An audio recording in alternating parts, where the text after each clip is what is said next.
শুভেন্দু কে? শুভেন্দু না রাজ্য সরকারের কেউ না কেন্দ্রীয় সরকারের কেউ, ও একটা লুম্পেন নাচানাচি করে এখানে সাম্প্রদায়িক সম্প্রীতি নষ্ট করবে, জয় শ্রীরাম ধ্বনি দিয়ে উত্তেজনা করবে, শুধু ওর মুখ্যমন্ত্রী হওয়ার স্বপ্ন।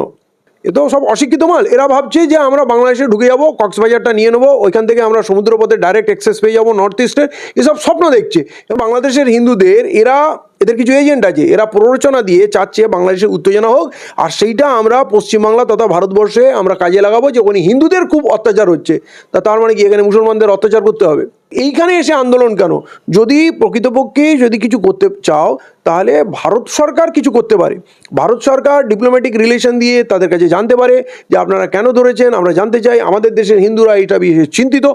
2রা ডিসেম্বর বাংলাদেশ পেট্রোপোল বর্ডারে তিনি সভা করবেন হিন্দুদেরকে নিয়ে। তার কারণ এই যে বলবো একদম নতুন যিনি আটক হলেন বাংলাদেশ থেকে, সেই সন্ন্যাসীর জন্য, সেই সন্ন্যাসীর মুক্তির দাবিতে তিনি সেখানে যাবেন, তিনি সভা করবেন হিন্দুদেরকে নিয়ে। কি বলবেন সেক্ষেত্রে? আসলে শুভেন্দু জানে না চিন্ময় দাস যার মুক্তির জন্যে আন্দোলন করতে যাচ্ছে, শুভেন্দু যদি জানে ও পালিয়ে যাবে। অলরেডি ওর যা তথ্য এসছে, যে ইসকনের মুখপাত্র ছিল সেই ইসকন প্রেস কনফারেন্স করে জানাচ্ছে ওর কর্মকাণ্ডের কোনো দায়িত্ব আমরা নেব না, এবং সে জেরার মুখে স্বীকার করেছে সে প্রতিদিন রাত্রে তার মহিলা সদস্যদের রাত্রে দেখে সে শোষণ করতো। আমি এর থেকে আর বেশি কিছু বলতে পারছি না। শিশুদের সঙ্গে খারাপ ব্যবহার করতো, এবং তার বাড়িতে কোটি কোটি টাকা পাওয়া গেছে, অবৈধ টাকা, এবং 1 কিলো সোনা পাওয়া গেছে। এটা আজকের রিপোর্ট। তো ও তো একটা পাগল, শুভেন্দু একটা পাগল, ও একটা কিছু পেলে হিন্দু হলেই হলো। আরে প্রথম কথা হচ্ছে যে ওই যে যার জন্যে করছে সে কি হিন্দু? হিন্দু ধর্ম কি বলে? ইসকনরা কি হিন্দু? তাদের স্লোগান কি জয় শ্রীরাম? এরা জয় শ্রীরাম ইউজ করছে। তাহলে প্রথম কথা বিষয়টা বুঝুক। যেভাবে শুভেন্দু আন্দোলনে নেমে গেছে, সেইভাবে আমাদের প্রধানমন্ত্রীও বিবৃতি দিয়ে দিল বাংলাদেশে হিন্দুদের উপর অন্যায় হচ্ছে, ওকে গ্রেপ্তার করেছে, প্রতিক্রিয়া দিল। মানে অশিক্ষিত লোক হলে এইটা সমস্যা হয়। এরা সব জায়গায় হিন্দু মুসলমান করছে। সেই লোকটা না হিন্দু, না ভালো মানুষ, না সমাজসেবী, তার সংগঠন তাকে বহিষ্কার করেছে এবং বিবৃতি দিয়ে জানিয়ে যাচ্ছে ওর কর্মকাণ্ডের দায় আমরা নেব না। তাহলে এটা মূর্খার মতো কাজ হচ্ছে। বাংলাদেশের বিষয় প্রথম কথা, ওইটা একটা বিদেশের ব্যাপার। তাদের দেশে তারা প্রয়োজন অনুযায়ী তাদের দেশের স্বার্থে কাউকে গ্রেপ্তার করতে পারে, ইনভেস্টিগেশন হবে, প্রমাণ হবে। যেমন দাবি উঠেছিল ইসকনকে ব্যান করা হোক, কিন্তু আদালত সব কিছু শোনা জানার পর বললো না, ব্যান করা হবে না। তার মানে তারা বায়াস না। এবারে এই ভদ্রলোক বা এই ছোট লোকটি যে নারী শোষণের অভিযোগে অভিযুক্ত এবং তার বিরুদ্ধে তার সংগঠন কথা বলছে, তার দায়িত্ব নিচ্ছে না, তাহলে পুরো ঘটনা না জেনে খালি হিন্দু হিন্দু করে উত্তেজনা ছড়ানো। বাংলাদেশে মানুষকে, বাংলাদেশের হিন্দুদের, এদের কিছু এজেন্ট আছে, এরা প্ররোচনা দিয়ে চাচ্ছে বাংলাদেশে উত্তেজনা হোক, আর সেইটা আমরা পশ্চিমবাংলা তথা ভারতবর্ষে আমরা কাজে লাগাবো, যে ওখানে হিন্দুদের খুব অত্যাচার হচ্ছে। তার মানে কি এখানে মুসলমানদের অত্যাচার করতে হবে, বা এখানে হিন্দুদের ঐক্যবদ্ধ হতে হবে? আরে এই দেশের হিন্দুদের তোমরা ন্যায় বিচার দাও না। আমার মণিপুরের বোনেদের, আমার মণিপুরের শিশুদের জীবন সুরক্ষিত না, তাদের হত্যা করা হচ্ছে, তাদের মন্দির গির্জা ভাঙচুর হচ্ছে। এই এতদিনে যে দাঙ্গা হচ্ছে মণিপুরে, একদিকে হিন্দু আদিবাসী আর একদিকে খ্রিস্টান আদিবাসী, এই তো এদের সত্তা তো এরা ভারতীয়। তাহলে এই 1 বছরের উপরে হত্যালীলা চলছে, সেখানে বিজেপির, নরেন্দ্র মোদীর কোনো আগ্রহ নেই। আমার আসামের আমার বোনেরা, আমার ভাইরা নির্যাতিত, এনআরসির নামে তাদের জীবন তছনছ হয়েছে, লক্ষ লক্ষ মানুষের আধার কার্ড ধ্বংস হয়েছে, তাদের কাজ কর্ম জীবিকা ধ্বংস হয়ে গেছে। মানে কষ্ট বলে বোঝানো যাবে না, যার উপরে হচ্ছে তারাই বুঝবে। ত্রিপুরায় আমার বাঙালি ভাই বোনদের উপরে অত্যাচার হচ্ছে, আমার উত্তরপ্রদেশে আমার দলিত ভাই বোনেদের অত্যাচার হচ্ছে, আদিবাসীদের জমি জঙ্গল কেড়ে নেওয়া হচ্ছে, তাদের হত্যা করা হচ্ছে। এরা হিন্দু না? এরা ভারতীয় না? বাংলাদেশের ব্যাপারে তোমরা যাচ্ছ উত্তেজনা ছড়াতে। আসলে বাংলাদেশে যে হিন্দু ভাইরা শান্তিতে আছে, বাংলাদেশের হিন্দু ভাইরা সুরক্ষিত। আমার বাংলাদেশে হিন্দু বন্ধু আছে আর মুসলমান প্রচুর আত্মীয় আছে, আমি কয়েকবার গেছি, তারা সেখানে যথেষ্ট ভালো আছে, তাদের মধ্যে কোনো বিরোধ নেই। এরা কিছু হিন্দুত্ববাদী সংগঠন এজেন্ট পাঠিয়ে ওখানে উত্তেজনা চড়েছে রাজনৈতিক ফায়দা নেওয়ার জন্য। যেমন মতুয়াদের বলেছিল আমরা নাগরিকত্ব দেব, তার জন্যে ক্যা 2019 আনলো, রুলস আনতে তার বেড়ে গেল 2 বছর, কিন্তু রুলস জানার পর একজন মতুয়া আর নাগরিকত্বের জন্য অ্যাপ্লাই করলো না। এই যে কথাটা বলছে না, আমরা মতুয়াদের নাগরিকত্ব দেব, তার মানে প্রথম তুমি আঙুল করছো তোমরা নাগরিক নও।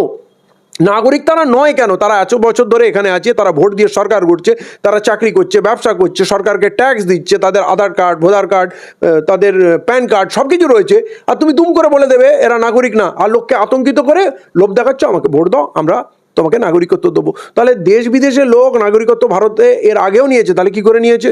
যে কোনো মানুষ যখন ইচ্ছা ভারতবর্ষে এসে যদি ক্রাইটেরিয়া ফুলফিল করতে পারে নাগরিক হতে পারে, একটা জার্মানও হতে পারে, একটা আমেরিকান হতে পারে, একটা আফ্রিকানও হতে পারে, সেই প্রভিশন ভারতের সংবিধানে আছে। তাহলে এই নতুন এই নোংরামো, তাহলে আমি বলবো আমার হিন্দু ভাই বোনদের, এরা ভারতবর্ষটাকে জ্বালিয়ে পুড়িয়ে ছারকার করে দিয়েছে, ধ্বংস করে দিয়েছে। এরা কি প্রতিশ্रुति दिए अच्छे दिन आएंगे, काला धन वापस आएंगे, सबके अकाउंट में 15 लाख जाएंगे, सबको 2022 तक पक्का मकान मिलेगा, किसान को दुगनी फसल का कीमत मिलेगा, बेटी पढ़ाओ बेटी बढ़ाओ, এই যে পুরো ব্যাপার ডিজিটাল সিটি স্মার্ট সিটি, হ্যাঁ আমাদের নাকি 5 ট্রিলিয়ন ইকোনমি হবে।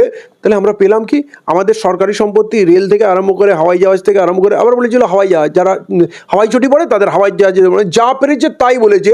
তাহলে বাস্তব মিলিয়ে দেখতে হবে এরা আমাদের কিছু দিল নাকি লুটে নিল। আমরা কি আগে ভালো ছিলাম না এখন ভালো আছি? পেট্রোলের দাম, গ্যাসের দাম হিন্দু মুসলমান সবাইকে দিতে হয়, হিন্দুদের জন্য কোনো দেশে বেনিফিট আছে কি? এরা গোমাতা করে মুসলমানদের পিটি হত্যা করছে, অথচ যারা গোমাতাকে হত্যা করে বিদেশে মাংস এক্সপোর্ট করছে তাদের কাছে মোটা চাঁদা নিচ্ছে, হাজার হাজার কোটি টাকার চাঁদা নিচ্ছে। আমি আমার হিন্দু ভাই বোনেদের বলবো, মুসলমানদের কথা বাদ দিন, মুসলমানরা তাদের ব্যাপার লড়ে নেবে, মার খাবে, বুঝবে। আমি বলছি বিজেপি তো হিন্দুদের দল বলে, হিন্দু রাষ্ট্র করবে, হিন্দুদের অধিকার নিয়ে কথা বলে, তারা হিন্দুদের জন্য কি করেছে? আদানি আম্বানিকে ঢেলে তুলে দিয়েছে, বা ওর মধ্যে হয়তো ওর পার্টনারশিপ আছে। আজকে আদানির নামে আমেরিকায় ওয়ারেন্ট বেরিয়ে গেছে, কাল এই নরেন্দ্র মোদীর নামে ওয়ারেন্ট বেরিয়ে যাবে। এরা কোথাও মুখ দেখানোর অবস্থায় নেই, এরা সব কিছু ধামাচাপার জন্য।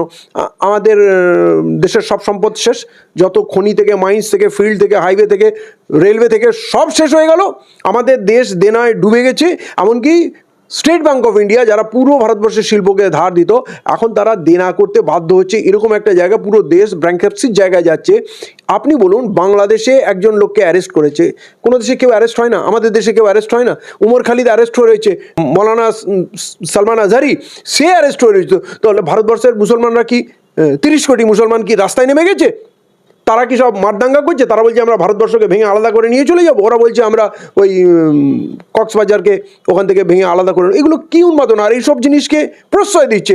হাসিনার প্রতি বাংলাদেশের মানুষের এত ক্ষোভ, যাকে পালিয়ে আসতে হলো প্রাণ নিয়ে, পৃথিবীর কেউ দায়িত্ব নিল না, আপনি দায়িত্ব নিয়ে নিলেন।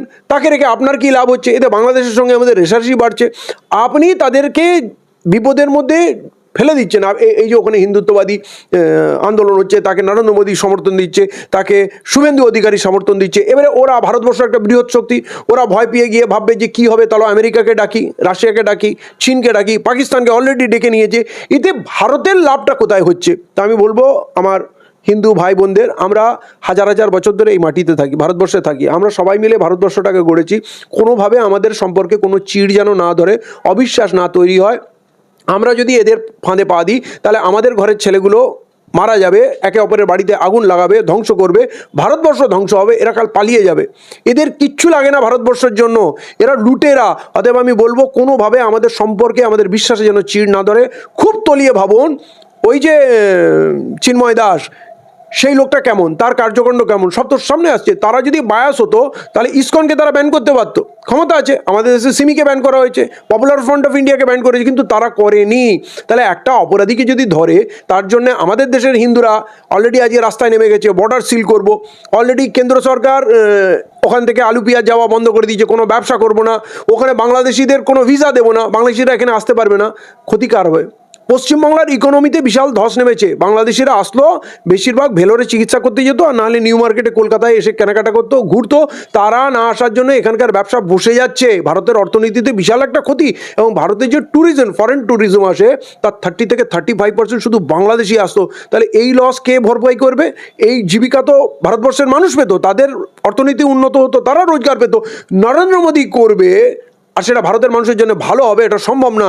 ভ্যাকসিন দিয়েছিল, ফ্রিতে ভ্যাকসিন দিয়েছিল, ভারতবাসীকে পঙ্গু করে দিয়েছে। সেই ভ্যাকসিন কোম্পানি আদালতে স্বীকার করেছে আমাদের ত্রুটিপূর্ণ ভ্যাকসিন, এতে রক্ত জমাট বাঁধছে এবং তাতে মানুষের ভয়ানক রোগ হচ্ছে, মানুষ দুর্বল হচ্ছে, অসুস্থ হচ্ছে। মানে নরেন্দ্র মোদী কিছু করবে, আপনাকে হাজারবার ভাবতে হবে এর পিছনে অভিসন্ধি কী আছে, ষড়যন্ত্র কী আছে। নাহলে আমরা এখনও যদি না জাগি, আমরা ধ্বংস হয়ে যাব। বাংলাদেশের ভাই বোন, আমাদের হিন্দু মুসলমান প্রত্যেকেরই আত্মীয় বাংলাদেশে আছে। অর্থাৎ বাংলাদেশ যদি উন্নতি করে, বাংলাদেশে যদি শান্তি থাকে, সেটা কিন্তু আমাদের জন্য ভালো। বাংলাদেশ আমাদের থেকে আলাদা নাই, ভারতবর্ষ থেকে, এই বাংলা থেকে ভাগ করে, শুধু ভারতবর্ষ থেকে না, বাংলা দ্বিখণ্ডিত হয়েছে, আমাদের এখনও হৃৎপিণ্ড বাংলা আছে। কার মাসি, কার কাকা, কার ভাই বোন বাংলাদেশে থাকে না বলুন? হিন্দু মুসলমান কে বলতে পারবে না? আমরা সেইখানে আগুন লাগাবো, সেখানে অশান্তি করব, এইটা কখনো না। কাল পর্যন্ত আমাদের বাংলাদেশকে তাকাতে হয়নি, ওদিক থেকে কোনো বিপদ নেই। নরেন্দ্র মোদীর এই হাসিনাকে তুলে এনে এই কাজটা করার পর এখন ওইখানে বিদেশি শত্রুরা এসে ঘাঁটি বাঁধছে, ভারতবর্ষের জন্য একটা মাথা ব্যথার কারণ হয়েছে। অতএব এদের খপ্পরে কেউ পা দেবেন না, সাবধানে থাকবেন, সাম্প্রদায়িক সম্প্রীতি বজায় রাখুন। আমরা হাজার হাজার বছর ধরে যেমন ছিজি, বিজেপি আছে, আরএসএস আছে, কাল থাকবে না, কিন্তু আমরা থাকবো, আমাদের সন্তানরা থাকবে। অতএব খুব সাবধান হবে, কোনোভাবে আমাদের সম্পর্কে যেন অবিশ্বাস না তৈরি হয়, আমাদের সম্প্রীতি যেন না ভেঙে যায়। কিন্তু বিজেপি একেবারে হুমকি দিচ্ছে যে চিন্ময় কৃষ্ণ দাসকে যদি মুক্তি না দেওয়া হয় তাহলে পশ্চিমবঙ্গে অবরোধ আনা হবে। এটা কি কারণ? কোনো রাজনৈতিক অভিসন্ধি? এরা এখানে উত্তেজনা ছড়িয়ে ধর্মীয় আবেগ তৈরি করে পশ্চিমবাংলায় 2026-এ ক্ষমতায় আসতে চায়। এদের রাজনৈতিক উদ্দেশ্য ছাড়া কোনো কাজ নেই। তাতে হিন্দুরা মরলো না মুসলমানরা মরলো বাঁচলো, এদের কিচ্ছু যায় আসে না।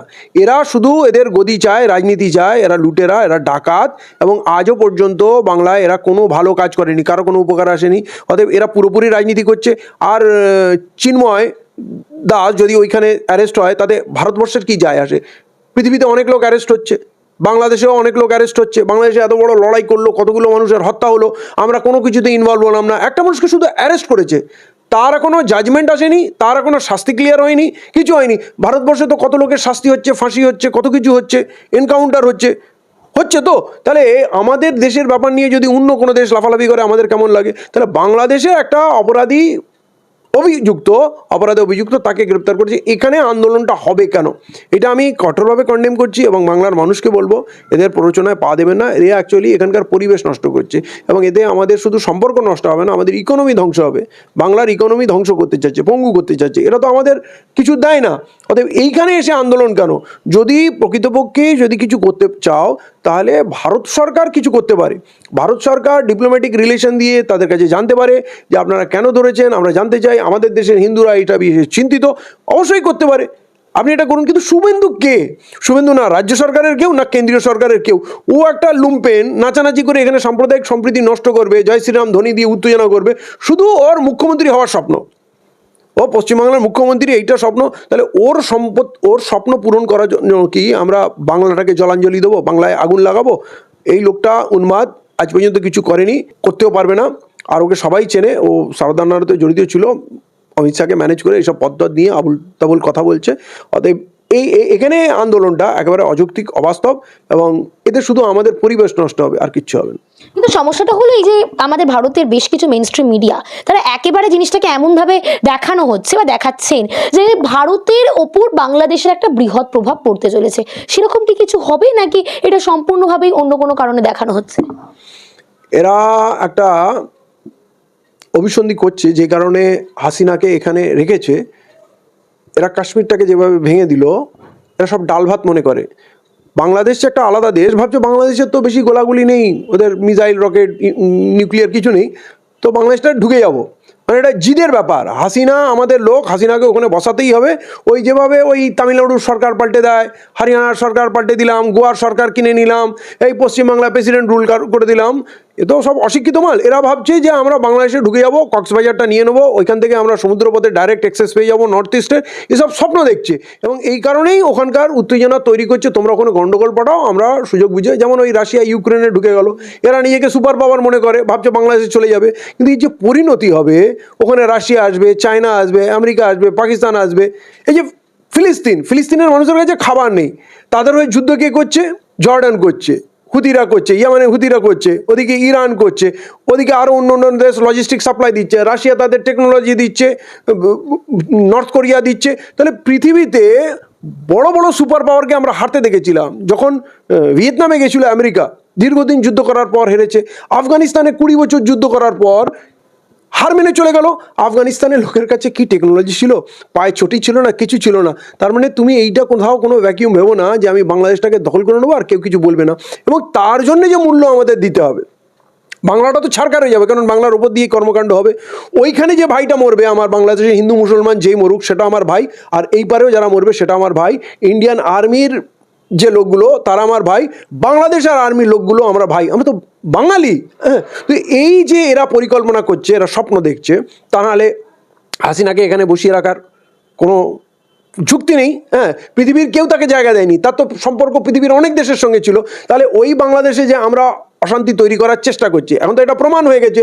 ওখানে একটা ক্রিমিনাল ধরা পড়েছে, তার বিরুদ্ধে অভিযোগ আছে, প্রধানমন্ত্রী কথা বলে দিল যে ইসকন স্বয়ং তাকে অস্বীকার করছে, তাহলে প্রধানমন্ত্রী তার দায়িত্ব নিয়ে নিল, আপনি তার জন্য প্রতিক্রিয়া দিচ্ছেন। তাহলে এটা কীরকম পাগলামো হচ্ছে, এবং এইটা যে ভারতবর্ষের জন্য কত বড় বুমেরাং হবে, কত বড় ক্ষতির কারণ হবে, আন্তর্জাতিকভাবে আমরা তো লজ্জিত হবই।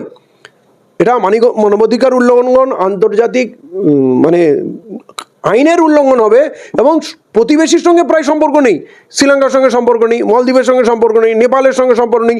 পাকিস্তান জন্মসূত্রে আমাদের শত্রু, বাংলাদেশ ছিল, সেইটাকেও আমরা হারাচ্ছি। তাহলে আমরা দেশটাকে কোন বিপদের দিকে ঠেলে নিয়ে যাচ্ছি? নাকি এই করে এরা অস্ত্র কেনা বেচা করবে বা ডিফেন্সের মাল মশলা নিয়ে, এতে তো হিসাব গরমিল করতে খুব সুবিধা হয়, কারণ সিক্রেট ডিল হয়, কোন মাল কত কিনেছিলাম কাউকে বলার দরকার নেই, আমার কাছে কত বারুদ ছিল আর যুদ্ধে কত মিসাইল খরচা হয়ে গেছে কিছু জানা নেই। এখানে একটা ফেক ওয়ার করে লক্ষ লক্ষ কোটি টাকার একটা ম্যানিপুলেশন হবে। তো এদের মাথায় ভালো বুদ্ধি তো থাকে না, বাংলাদেশটাকে খুঁচিয়ে ঘা করা হচ্ছে, এবং এই যে কার্যকলাপটা এরা করতে যাচ্ছে এটা খুব ভয়ঙ্কর। দেশের মানুষ যদি এখনই এদের বুঝতে না পারে, তখন যুদ্ধ আমরা কখনো চাই না, সেটা ফিলিস্তিনে হোক, সেটা আফগানিস্তানে হোক, সেটা রাশিয়া হোক, ইউক্রেনে হোক, বা ইউরোপে হোক, আফ্রিকায় হোক, বা ভারতবর্ষে হোক, যুদ্ধ কখনো ভালো কিছু করে না। এবং এরা যে জায়গায় খুঁচিয়ে নিয়ে যাচ্ছে, অলরেডি বাংলাদেশ কিন্তু হুমকি দিচ্ছে, আমরা কিন্তু ভারতকে ভয় পাই না, পৃথিবীর সমস্ত দেশ কিন্তু আমাদেরই পাশে দাঁড়াবে। ইউনুস সাহেব অলরেডি বিবৃতি দিয়েছে, তার মানে সেও আগাম সিগন্যাল দিচ্ছে এখানে আসলে কিন্তু তোমার জন্য ভালো হবে না। তাহলে এইটা কি খুব আকাঙ্ক্ষিত প্রতিবেশীর সঙ্গে?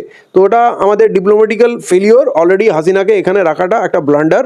মানে একটা দেশের পলাতক প্রধানমন্ত্রী, বহিষ্কৃত প্রধানমন্ত্রী, তাকে এখানে প্রোটোকল দেওয়ার তো কিছু নেই। আমরা অন্য দেশের প্রধানমন্ত্রী আসলে তাকে প্রোটোকল দেবো, সম্মান দেবো, কিন্তু সে তাদের দেশের পলাতক ব্যক্তি, এখন সে প্রধানমন্ত্রীও না, তাকে গুছিয়ে রেখে লাভ কি? ওনার পরিকল্পনা কি? এখনো পর্যন্ত নরেন্দ্র মোদী বলেছে কি যে হাসিনাকে আমরা এই কারণে আশ্রয় দিলাম, এবং প্রথমে বলেছিল আমরা টেম্পোরারি আশ্রয় দিচ্ছি, উনি পরে উনার চলে যাবেন। তো হিউম্যানিটেরিয়ান গ্রাউন্ডে টেম্পোরারি আপনি ওনাকে আশ্রয় দিয়েছেন, মেনে নিলাম, তাহলে এখন তো 3 মাস হয়ে গেল, এখন কি এটা টেম্পোরারি? আর যদি পার্মানেন্ট থাকে তাহলে আপনি তার যুক্তি দেখান কেন তাকে রাখছেন, আর ভারতবর্ষের তাতে লাভ কি সেটা তাকে বলতে হবে। এখনো পর্যন্ত উনি কোনো কথা বলেননি।